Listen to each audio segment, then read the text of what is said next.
couple of unusual techniques. You have there's some excellent things you could search on. Alex Isles, that's I-S-L-E-S is his last name, and on YouTube, and you'll get some video of him playing fabulous stuff with the use of double stops on a trombone. The only way to do double stops is to sing along with the note that you are playing on the trombone. Typically, what you'll do is a person will sing some sort of a very wide interval. A good one would be, let's say we're playing a B flat in first position. You could play a high D here, D above the staff, along with it. So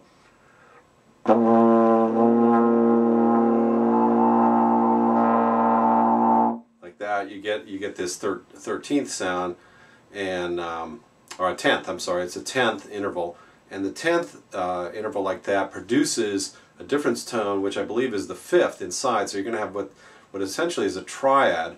Watrous has done that a lot too, and a lick that I've heard Watrous do would be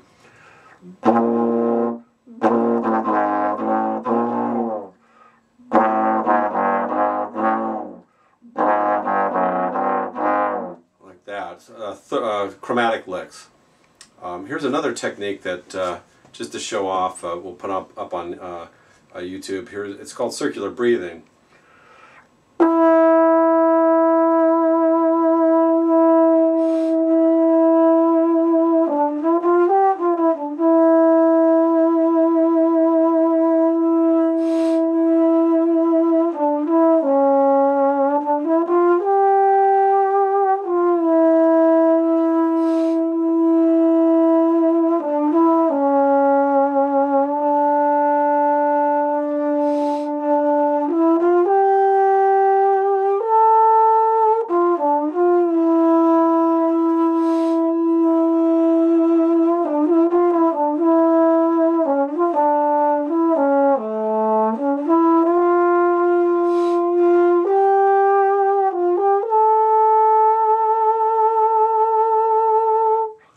So the only way that I can connect all of that stuff together like that is to actually use temporarily a little bit of the air that gets in my cheeks there.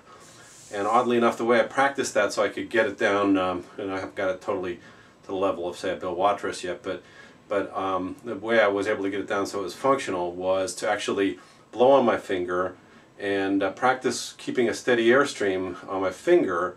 And the time I used to practice on it was this long commute time that I had to do when I was going down to USC every morning. I'd have to commute all the way through to downtown LA, and this is like a 45-minute to an hour drive every day, both ways. You know, if you have 2 hours a day, 5 days a week, and you do this for a month or two, practicing on it, anybody, even a knucklehead like me, can learn how to do something rather tricky. And so it turned to in my case, after about 3 to 4 weeks, I was able to start getting that thing down. And of course, you got to practice on the horn too to get it smooth, you know. And again, the maneuver, I'll get a little bit closer to the camera here, is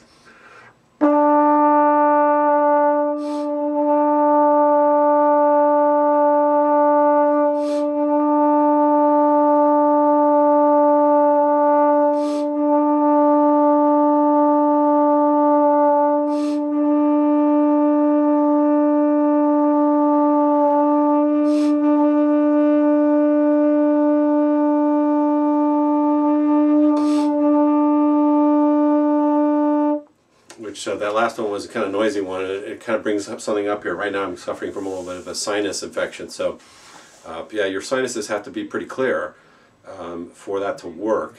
So you have a bunch of different obstacles in terms of getting a circular breathing effect to go, but it's a useful effect. But you know, I've not been able to use that a lot because it really, you know, it is a show-offy type of a deal.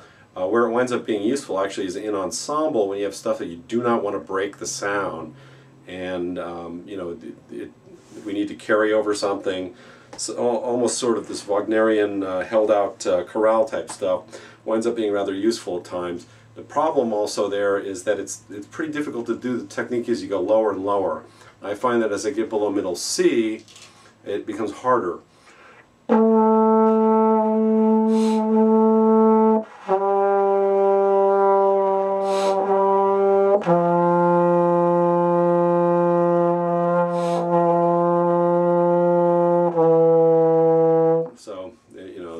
last one, the F, it's kind of disruptive.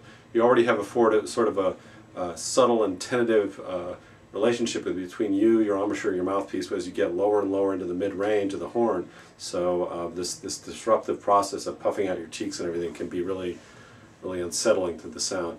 But you know, it's one of those things, if you can continue to practice it, who knows, maybe you can use it at an important point. A lot of these techniques that we learn aren't used that often in music, but they could still be of some sort of use.